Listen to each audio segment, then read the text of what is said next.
So by my count, it's 3 Arrowverse shows down and 1 to go, and that one is only a couple of days away. So welcome back guys to another one of my Legends of Tomorrow videos and my review of the premiere of Season 3. So I'm so far enjoying the time I spent watching all these returning shows. With Supergirl there's definitely improvement over the second season, which spent more time presenting us with multiple relationships rather than Supergirl. With The Flash I did have a couple of remarks that I mentioned on my review of the premiere, but nonetheless the episode was entertaining. And now Legends as well seems to have made a great and strong return with its premiere. But anyway, and before I dig into this review, let me remind you that I've got a $25 Amazon gift card giveaway running across all my DCTV videos.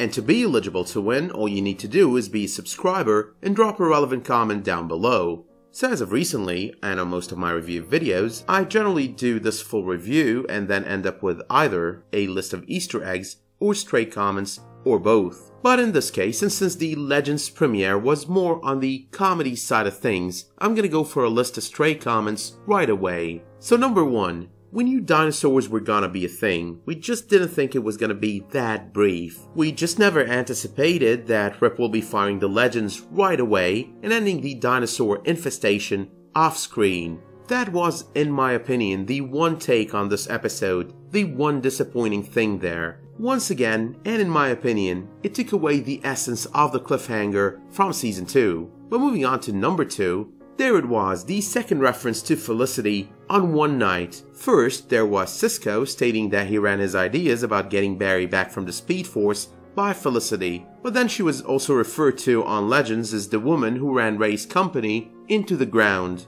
Now that's actually kind of funny when you think the two statements contradict one another. One actually sees her as this highly intelligent, genius-level mind, and the other sees her as a total failure.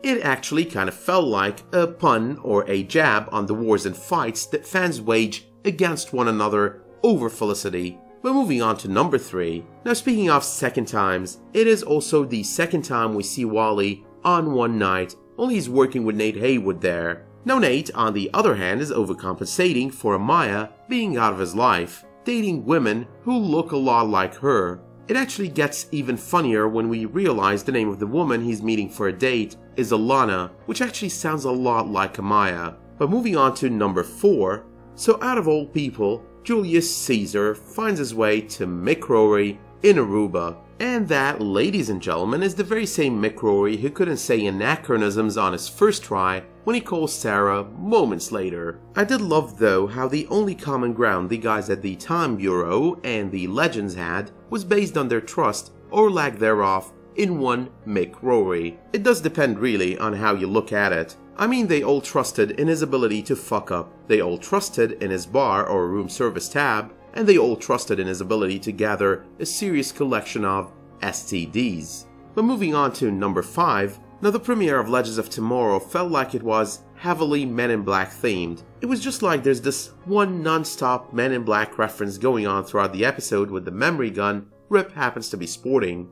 But moving on to number 6, so the team basically takes over the Wave Rider, they get it fixed, make it all the way to Aruba, and Sarah takes on Julius Caesar, or as she referred to him, JC, and then it's they came, they saw, they kicked Caesar's ass. That was most definitely quite the funny moment, especially with that being based on the most well-known code to Caesar's name. Now the speech Caesar gave Sarah as well was a good touch on the premiere, getting her to change her mind and skip her plan to return him to the Time Bureau, taking him back instead to his own time. Other than that though, Caesar was extremely silly, totally unhistorical, but still completely fit in with the nature of the series. But moving on to number 7. Now those portals Rip and his crew are using there felt like a color variant of the Dark Portal from World of Warcraft. You even get more of this feeling when you take a closer look and get to notice the flaming look to their edges. But more importantly, the premiere also teased Rip Hunter already knows of the bigger threat that is coming later on this season,